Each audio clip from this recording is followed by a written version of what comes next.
भाइयों एवं बहनों, मैं अरुण कुमार मिश्रा आज एक विषय पर बात करने जा रहा हूँ जिसका शीर्षक है मन और बुद्धि। परमेश्वर परमात्मा रूप में हरेक के हृदय में स्थित है।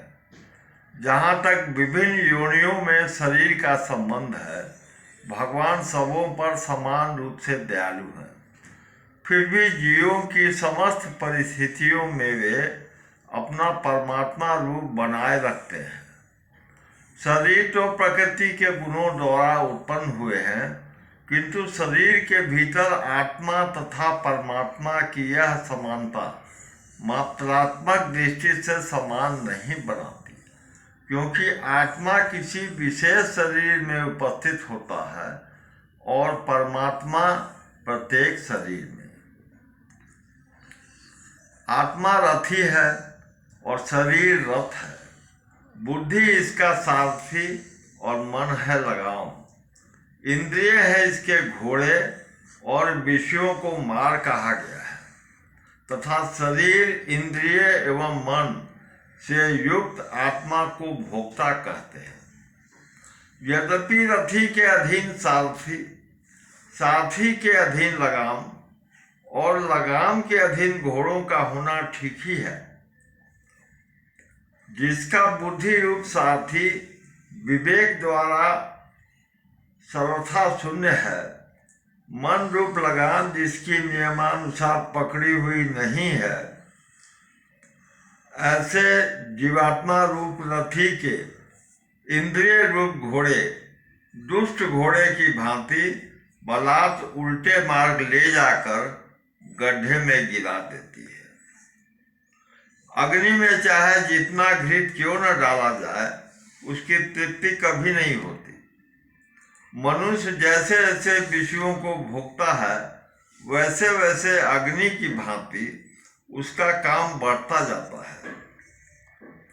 इंद्रियां, मन और बुद्धि ये सब इस काम के वास स्थान कहे जाते हैं। अगर मन, बुद्धि और इंद्रिय मनुष्य के वश में नहीं है तो काम उस पर अपना अधिकार बना देता है। यह काम मनुष्य के मन, बुद्धि और इंद्रियों में प्रविष्ट होकर विवेक शक्ति को नष्ट कर देता है और भोगों में सुख दिखाकर उसे पापों में प्रवृत्त कर देता है, जिससे मनुष्य का पतन हो जाता है। जब तक बुद्धि, मन और इंद्रियों पर जीवात्मा का आधिपत्य नहीं होता, वह अपने सामर्थ्य को भूलकर उनके अधीन हुआ रहता है। तभी तक इंद्रियां, मन और बुद्धि को धोखा देकर सबको बलात् उल्टे मार्ग में घसीटती है। अर्थात इंद्रियां पहले मन को विषय सुख का प्रलोभन देकर उसे अपने अनुकूल बना लेती है। मन और इंद्रियां मिलकर बुद्धि को अपने अनुकूल बना लेते हैं और ये सब मिलकर आत्मा को अपने अधीन कर लेते हैं। परंतु जो बुद्धि रूपी साथी विवेकशील हैं, उसके अधीन इंद्रियां वैसे ही रहती हैं जैसे साथी के अधीन उत्तम शिक्षित घोड़े। जैसा कांच होता है, उसके सामने आई हुई वस्तु उसी के अनुसार छोटी बड़ी, दूर समीप या लाल पीली दिखाई देती है।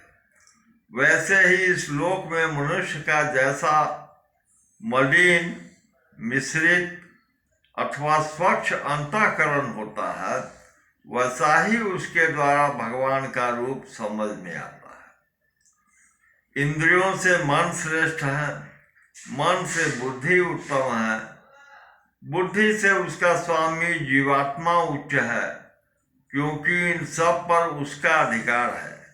वे सभी उसी की आज्ञा का पालन करने वाले हैं।